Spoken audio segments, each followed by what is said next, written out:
Yeah, this looks incredible. I mean, there are so many colors. Fantastic. Then let's dig in. Euphigenia Doubtfire. Oh, yes.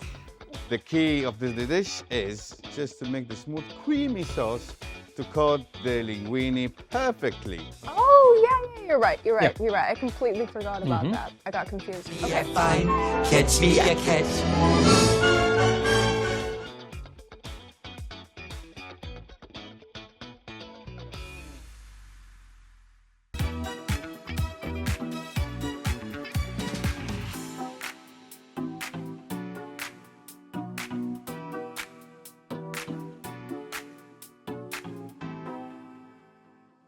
Hello, movie lovers, and welcome to a new episode of Film and Flavor. I'm Zain Hasan. Hello, everyone, and welcome. I'm Ahmed Zayani. Our film for today is one of the most beloved comedies of all time, Mrs. Doubtfire. Mrs. Doubtfire. This amazing 93 comedy was directed by the legendary Chris Columbus, and I think no one could have pulled off the role of Mrs. Doubtfire better than the late, great, legendary Robin Williams. Definitely. Williams brought such heart to the character of Daniel Hillard, a struggling actor who dresses up as a British nanny to be closer to his children after a messy divorce. Oh, it was such a shanda. I should never buy Gribbinus from a moil. It's so chewy.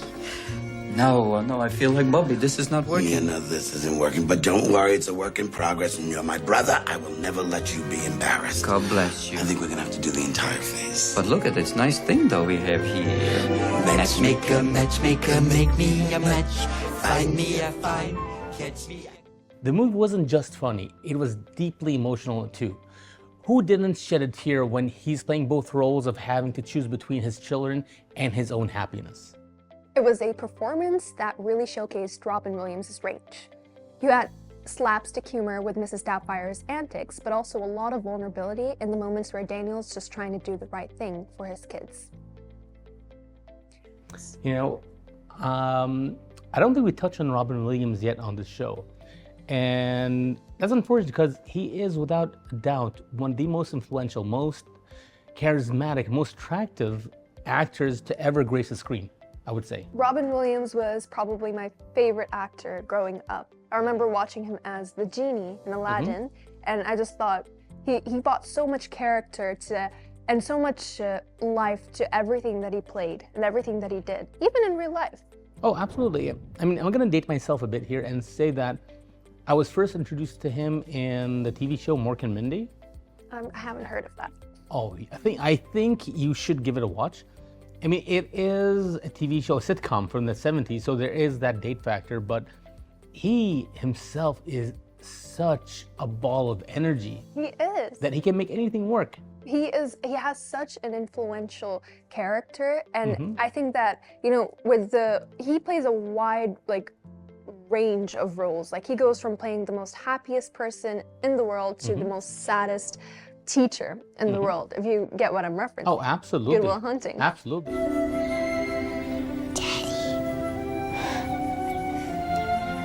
Hi. What's going on? I'm here to pick you up. Your dad's gonna take you for a few hours every day after school. Really? What about the courts? You know, that legal stuff. Ask your mom. I took care of it. No more supervised visits, no more court liaison. You know, Zain, for as legendary as Robin Williams was, I don't think we've touched on a movie of his yet in this TV show. We haven't. And that's unfortunate because, as far as I'm concerned, Robin Williams is a force when it comes to cinema. He is eclectic, he is whimsical, he has an incredible range, and as far as I'm concerned, he is one of the best actors to ever grace the screen. Growing up, Robin Williams was always one of my favorite actors of all time. I just always felt like he brought so much life and so much meaning to everything that he did, whether it's on screen or off screen. So to see him play a character as difficult and as complex as Mrs. Doubtfire, it was cool to see that dynamic. You know, it's like he's switching from like a role where he's pretending to be a guy, pretending to be a nanny. That is very complicated to do, especially for an actor. So the way that he was able to pull that off is actually very impressive. Oh, absolutely. I mean, for a lot of people, it's easy to mistake Robin Williams as a purely comedic actor, and he excels in that. Yes. But he also has this other side of him where he's more dramatic. We're talking about things like Good Will Hunting, Dead Poets Society, Bisexual Man, Good Morning Vietnam. He is one of the few actors that's able to balance these well. And I don't think there's a film that truly showcases that as good as Mrs. Doubtfire. Yes. Because you do have these polar opposites, and he navigates it perfectly. He does, and that's what makes him an incredible actor. To go from a very serious, depressed high school teacher to someone who is willing to do anything to make his children happy. It's just, he has a wide range when it comes to his acting career, and I respect that so much.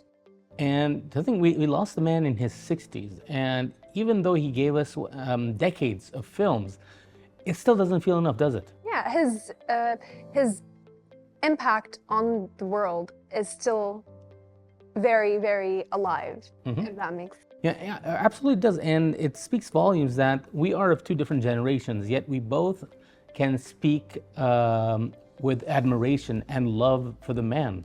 For sure. Because what he offers on screen transcends that generational gap. It does, for sure. So Ahmed, what did you think of Robin Williams' portrayal of Mrs. Doubtfire? Do you think it was an accurate representation of a British nanny, or was it just stereotypical? Oh, absolutely not. Absolutely. But it is one of his best roles. I agree. Because it's very hard to play a character, much less play a character playing another character. So he's hitting on so many different levels. And it's a film that both adults as well as kids can enjoy. It's very rare that you can have a film 30 years ago, and you can still say that about it. I completely agree. And I mean, speaking of the kids, let's not forget the talented young cast. Mara Wilson played the adorable Natalie, and Matthew Lawrence was the oldest son, Chris. Their chemistry with Robin was so heartwarming, it really made us root for the family to come back together. When Robin Williams died, we lost one of the most creative forces in the history of the entertainment world. He seemed able to latch onto any sort of role and make it his. And with that non-stop mind of his, this, of course, has him impersonating a 60-year-old something British nanny who moves in with his own kids in order to be near them. The mask and makeup were done in an absolutely perfect way. There were times when I forgot Williams was in that costume. There is a delicate touch here that really works. What do you think made the movie resonate so much with the audiences? For me, it's a theme of family. Daniel would do anything for his kids, even disguise himself as a woman and take on a completely different life just to spend more time with them. It is a perfect example of how parents sometimes have to make tough decisions, but they will do it for the love of their children. And how about the director, Chris Columbus? He was fresh off directing Home Alone, which was another family favorite, and he managed to bring a perfect balance of comedy and sentiment to this movie as well. You have to appreciate how much heart went into the script and the performances. Absolutely. And while we're on the subject of heart, the movie was filmed in some of the iconic locations in San Francisco. There's that famous scene where Robin Williams as Mrs. Doubtfire takes the bus across the Golden Gate Bridge. And who could forget the scene in the kitchen? As we're not here just to talk about the movie, we are also here to enjoy the dish that is tied to one of the funniest scenes in the film.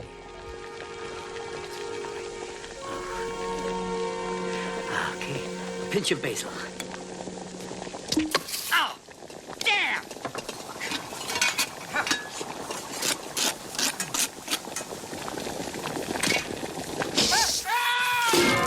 Mother! Oh, God, it's gonna blow! Oh, wait. Easy. Oh, damn. Calm down. Oh, come on. Yes, the linguine with shrimp and shallot cream sauce. A dish that's actually pretty simple but so delicious. In the movie, Daniel, disguised as Mrs. Doubtfire, is trying to cook a beautiful meal for the family. There's a hilarious moment where he ends up setting himself on fire while trying to cook. Typical Robin Williams. Let's see how Chef Ali Yosif will prepare the dish without any fire for sure.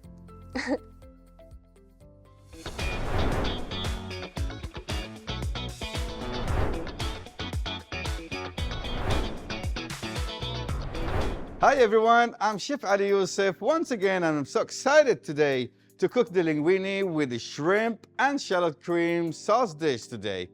It's actually quite easy to make. The key of the dish is just to make the smooth, creamy sauce to coat the linguine perfectly.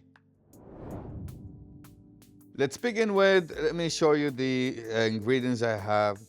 Very little.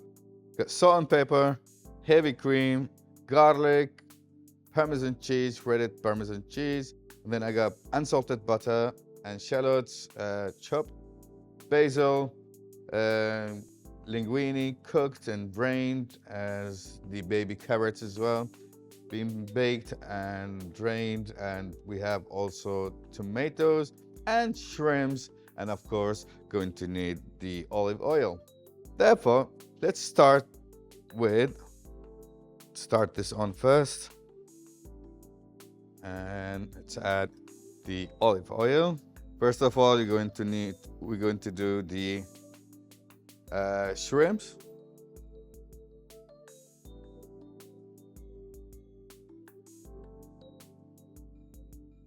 We're going to marinate it with salt and pepper, a bit of seasoning for taste.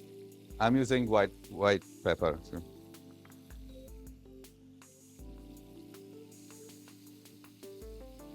Let's get it pink so we can move to the next part. I remember that old lady was panicking to make that last pasta for the dinner.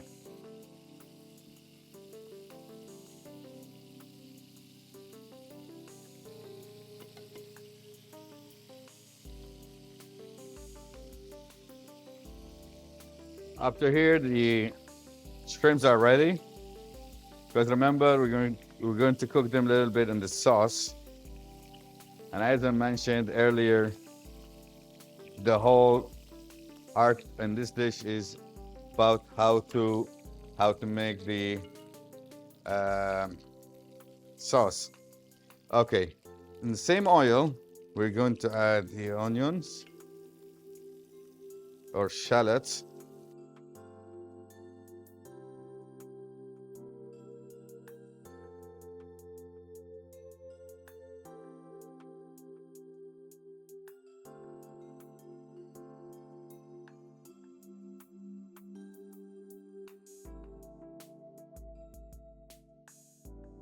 Followed by garlic.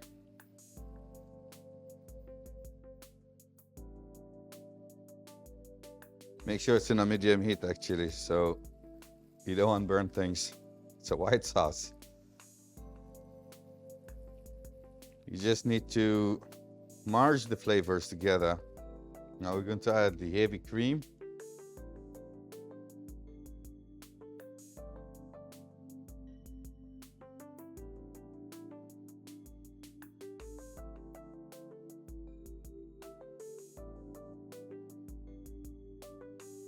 We'll bring that cream to boil, and then we're going to add the cheese.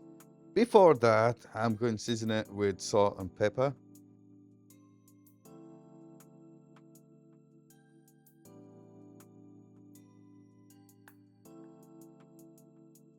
For taste, then pepper. Now we're going to add the cheese now.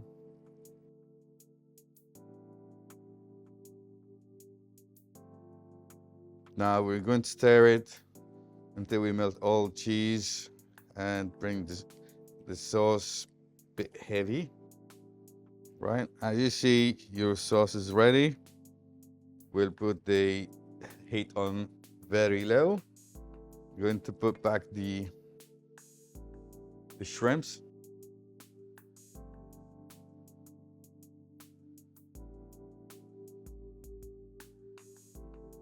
Make sure they've got enough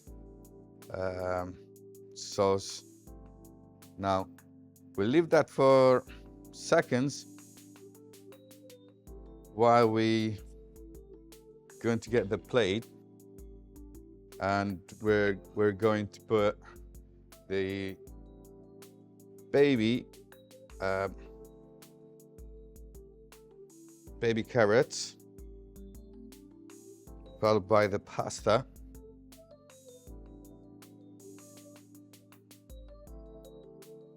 Right, now we're going to place the shrimps on the side. And that's really looks beautiful, actually.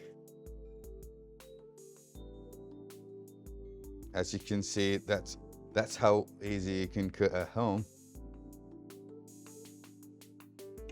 Right, now we're going to dump the rest of the tomato in there.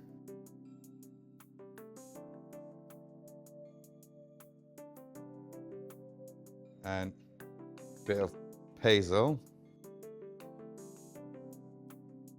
I got really big leaves, cut them small. Basil will give you the nice taste and aroma in that pasta. Now we turn that off actually. We put it on top. So you can mix your sauce to the pasta and eat it. And there you go. It's there and ready. You can put as much sauce as you like. And here it is, our dish is ready.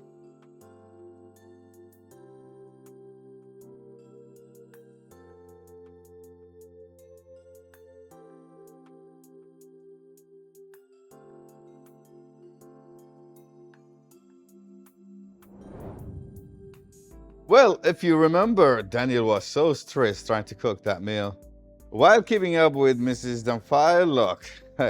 And he accidentally flamed the shrimps, setting himself on fire. No fire today, I promise you. Now you have this amazing dish ready, creamy, rich, and flavorful. Just Mrs. Zeffel, so good, but definitely not messy.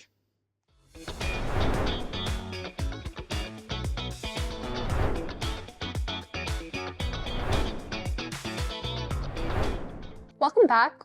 Wow, this looks incredible. This is a dish everyone can enjoy, whether you're a fan of the Mrs. Doubtfire film or just a fan of good food. You know what? I think Chef Ali topped himself today, right? He did, yeah. This looks incredible. I mean, there are so many colors happening today. Like I'm seeing orange, I'm seeing green, I'm seeing pink for some reason. It looks cool. It's very vibrant and is, it yeah. smells amazing. It does. And you're okay with shrimp, right? I am completely okay with shrimp. Fantastic. And right. let's dig in. All right. Okay, let's get a spoonful of everything. I think I'm gonna cheat. I'm gonna cut my pasta. I hope I don't get canceled for this. Okay. And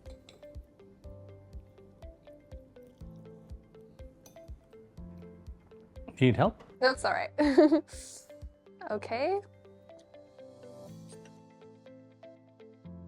Oh, what do you think? It's pretty delicious, right? And the shrimps are really complemented by the shallot sauce. The pasta is cooked perfectly. Not too rigid, not too soft. It is perfect. I mean, everything I feel like balances each other out. The shrimp really does complement the pasta, and I mean the carrots add a lot of flavor as well. So yeah, this is something I'd definitely try again. I completely understand why this is like such a dish that stood out in the film. So tell me, Ahmed, was this the dish that Robin Williams was making when he set himself on fire? I believe this is a dish that the boyfriend of the mother was eating when he was trying to poison him, right? Oh yeah, you're right. You're right. I completely forgot about that. I got confused. Okay. And to focus on that one point, like because I saw a re-edit of the trailer for Mrs. Doubtfire online, where they presented it as a horror film. Really? Yeah, and when you think of it in that sense, here's a guy dressed up as a woman who's forcing himself into his ex-wife's house. He's attempting to kill her new love interest. And you're thinking, okay, I think in a different alternate world, this would definitely be a horror movie. It would, for sure. I mean, it's giving stalker material. It's giving So it's like, okay, if you look at it from a child's perspective, it's completely innocent. But watching it as an adult, you kind of sense like, okay, what are you doing, Mrs. Doubtfire? What are you really doing over here? Do you really want your children back, or are you just being creepy? Exactly, and I think it's a true testament to the talents of Robin Williams. For sure. Because in the hands of a lesser actor, that probably would have been the path that the movie went down, even like in a subconscious level. For sure. The way that he played out Mrs. Doubtfire and how he was able to kind of go back and forth with the character really shows you how he is the star of the film. I completely understand why people say that he carried the film. True, and it's not just him, I would say. Like even the supporting character. Yeah. Sally Field was fantastic. She was. Like I was just gonna mention her. Like I still remember the bit where she walks into her house and sees the pony walking around. Yeah. And that breakdown that she went through, and as an adult, it makes so much sense. Because if I was in her situation, I'd probably react the exact same way as well. Yeah. And even someone like Pierce Brosnan, I think this was right around the time he was cast as James Bond. It just shows you that he's more than just a suave-looking guy. He can do comedy. He can do something more heartfelt. He can. And I love the fact that they did not make him to the villain. Yeah. Because sometimes in life, that's not the situation. He doesn't need to be evil for us to sympathize more with Robin Williams. Exactly. We sympathize with the situation, not just the person. Yes, I think the whole point of stepmothers, stepmoms, or step parents in general, they're so overly villainized in cinema history, especially because of Cinderella, I'd say. A lot of movies that tend to kind of overthrow the step parents because they're bad and they want to replace the real parents. But I like how this movie played out the love interest, the mom's love interest. He's not someone who's trying to jeopardize the family. He's not someone who's trying to replace Robin Williams. In fact, he's someone who's just trying to build a relationship with his stepchildren. Oh, absolutely. And I think the bit where it speaks volumes about this is when Robin Williams as Mrs. Doubtfire is overhearing him talking to his friend at the poolside. Yeah. And the friend is saying, "Oh, but why do you want to marry someone who has kids?" Yeah. He said, "No, they're fantastic kids, and I absolutely love them." And that would have been an easy way for Chris Columbus to make him into a villain. But he did not. I really admire that. Yeah. Because not every film needs a villain. Exactly. Not this story. He chose to make him kind. Oh, absolutely.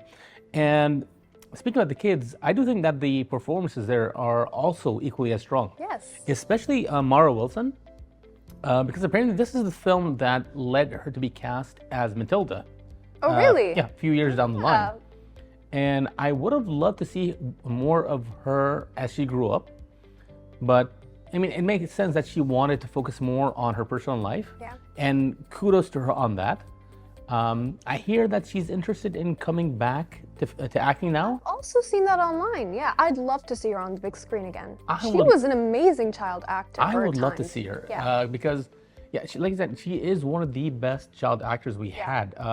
It's her. I would say it's Haley Joel Osment, Macaulay Culkin. Yeah, that's like the Mount Rushmore of child actors. Yeah, they are. Yes, absolutely. One of the most honorable creatures in all of literature. Do you know that book, Stuart Little? Yeah, it's one of my favorites. Oh, mine too. Maybe I could read it to you if I get the position. Oh, no, that would be wonderful. Really? And who is this strapping young lad? This is Chris. Hello, Christopher. You know, Zain, the least thing I can say about this food is that it's, wow, this tastes really good. The food scene is a mix of the physical comedy and heart and emotion. While Daniel's cooking disaster is hilariously exaggerated, it also highlights the deep desire to be closer to his children and prove his worth as a parent, even if it means going to the extreme lengths, like risking his own safety in the kitchen. The scene has become iconic not only for its humor, but also for its emotional depth, underscoring the themes of love, family, and sacrifice that run throughout the film. What do you think? For me, what is considered an emotional confrontation is when Daniel explains his actions, expressing how much he loves his children and how deeply he has been affected by the divorce. His face shows vulnerability as the mask of Mrs. Doubtfire falls away, leaving Daniel exposed and heartbroken. He admits that despite all the trouble he caused, his only intention was to be with his kids and remain a part of their lives. that was really touching. Absolutely, I do agree on this. And but thinking back to Mrs. Doubtfire, there are a lot of classical scenes that we can talk about. Yes. But my favorite scene would probably be the scene in the restaurant towards the end, where Downey made the mistake of booking two appointments, one as Mrs. Doubtfire and one as himself. And him going back and forth in the kitchen, the chaos that creates, the confusion, and it leads to a crescendo where you have this emotional reveal. And not to spoil it to our audience, of course, but that just plays on all the facets of Robin Williams' talents. And how it plays off with the rest of the supporting cast is just fantastic. That's a really nice scene.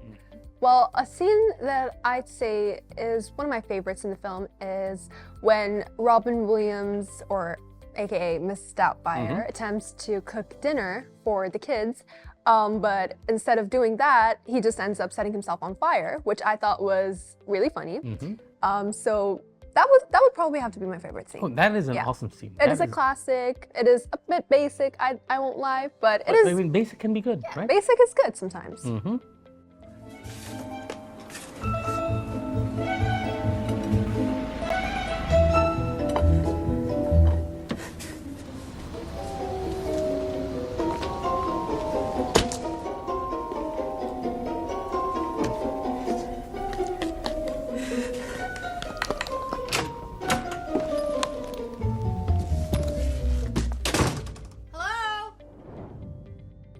Thank you so much for tuning in, as always. And of course, a huge thanks to Chef Ali Yosif for bringing this delicious recipe to life.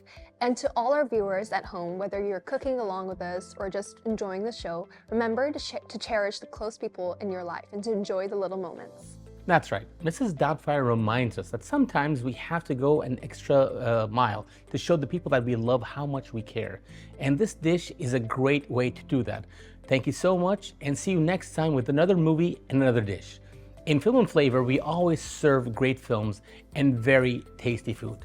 Goodbye.